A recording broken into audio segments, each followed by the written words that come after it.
dhegeystayaal halkaasi aad nagala socotaan waa laanta af soomaaliga idaacadda VOA. khubrada ku xeel dheer af soomaaliga ayaa walaac ka muujinaya xagaldaac sanadihii ugu dambeeyay ku yimi qoraalka iyo weliba ku hadalka luqadda Soomaaliga. cabdixakiin maxamuud shirwac wariyahayaga magaalada Hargeysa ayaa xalay ka qayb galay kulan amaba munaasabad lagu soo bandhig suugaaneed lagaga hadlayo afka Soomaaliga iyo weliba sidii loo horumarin lahaa. waxaanu ka soo diyaariyay warbixintan. muddooyinka dambe waxaa isa soo tarayeen qaar ka mid ah aqoon-yahanada iyo khubarada ku xeel dheer afka Soomaaligu ay ka hadlaan xaaladda uu ku sugan yahay sida daryeelkiisa iyo sidii uu ku waari lahaa, iyagoo tilmaamaya ahmiyadda uu leeyahay bulshada. tallaabo kasta oo lagu kaco, hadday noqoto mid maskaxeed iyo hadday noqoto mid muruqeed oo aan afka si toosa ula xidhiidhin ma jirto. kaasi waxa uu ahaa qoraaga Siciid Jaamac Xuseen oo buugaag doora ka qoray luqadda Soomaaliga kana hadlaya halka uu bulshada ugu jiro. hase yeeshee marka laga yimaado in khubaradu ay cod dheer ku sheegaan ilaalinta iyo daryeelka afka hooyo, ayay isa soo tarayaan inay ku soo biirayaan daayirtii oo iyaguna dhinacooga la dareemaya marxaladda uu marayo. Yaasmin Maxamed Kaahin waa gabadh dhalinyaro ah oo qaab masraxiyadeeda ku soo bandhigtay hiilka uu u baahan yahay afka Soomaaligu. marka koowaad waxay igu dhaliyay inaan hab suugaaneedkii ama hal abuureedkii aan lahaa inaan dhinac kale u gediyo, inaanan gabyin maansoonin uun, maadaama aan arkay maalmahan dambe inaanu gabaygii iyo maansadii iyo wixii oo dhan dadka aanay ku baraarugaynin, bal inaan dhinac kale uga diga rogto aan eego bal hal abuurka masraxiyaddu oo sanadihii dambe ka dhintay fanka Soomaalida inaan wacyigelintan ku tabiyo. muddooyinka dambe waxaa geesta kale isa soo taraya dadaalo la xidhiidha kobcinta iyo ilaalinta afka Soomaaliga, iyadoo sanadihii aynu soo dhaafnay la yeegleelay golayaal lagu gorfeeyo Soomaaliga sida Soomaaliben iyo kuwa kale. qoraa Maxamed Daahir Afrax waa gudoomiyaha akaademiyad goboleed ee dhawaan la sameeyay oo ka shaqeysa afka Soomaaliga, waxaana uu ka hadlayaa sida uu arko mustaqbalka afka Soomaaliga. waxaa muuqda haliso badan oo kusoo fool yeeshay yani af Soomaaliga, laakiin wuu jiri doonaa baan qabaa af Soomaaligu. waxaase jirta sidan hadda uu u sii weydoobayo isticmaalkiisa loo qaldayo, ay u maqan yihiin meelihii loogu hagaagi lahaa oo looga tilmaan qaadan lahaa.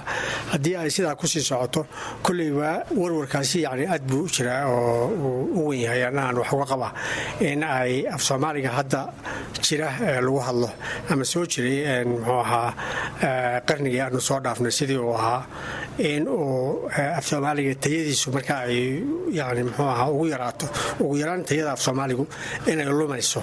sidaa uu soo tilmaamay qoraa Maxamed Daahir Afrax in isticmaalka afka Soomaaliga la qaldo ayaa dhinacyada sida weyn muddooyinka dambe loo tilmaamo ay ka mid tahay goobaha ganacsiga iyo ku hadalka daayirta oo ku dhex qalda luqado kale. waa tan mar kale Yaasmin Maxamed Kaahin. aad horta wax looga naxa ah dadka yaryar ee imka soo koraya oo af Soomaaligoodii uu barxan yahay. sababta labaad ee aan sheegayaa waxa weeye meelaha ganacsiga ama boor kastoo magaalada lagu samaynayo waxa weeye wax ku qoran Ingiriisi.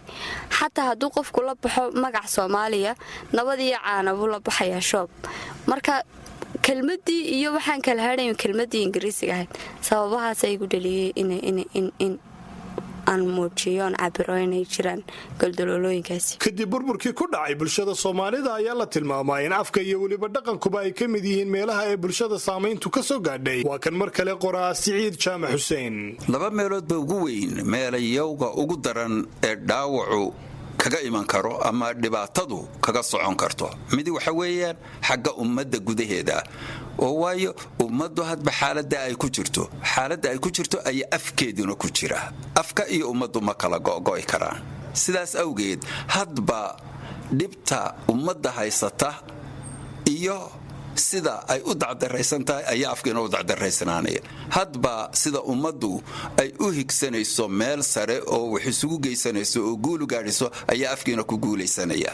haddaba waa maxay waxaa loo baahan yahay in la sameeyo si loo ilaaliyo jiritaankiisa? waa kan qoraa Maxamed Daahir Afrax. afartaas halbowle waxa weeyaan waa tacliinta sistamka habka waxbarashada ama afka wax lagu baranayo inuu noqdo afka dadka. tan labaad waxa weeyaan maamulka, ama ha noqdo maamul dawli ah ama maamulka hay-adaha kaloo madaxa bannaan iyo ururada madaxa bannaan, in dal kasta oo Soomaaliya leedahay yani afka maamulka uu ku soconaya uu noqdo af Soomaaliga, uu noqdo afka dadka. arrinta saddexaad oo halbowlaha waxa weeyaan warbaahinta. midda afraad ama halbowlaha afraad waxa weeyaan waa halabuurka fanka iyo suugaanta oo ah yani halbowlaha uu af ka noolaado. cabdixakiin maxamuud shirwac, VOA, Hargeysa.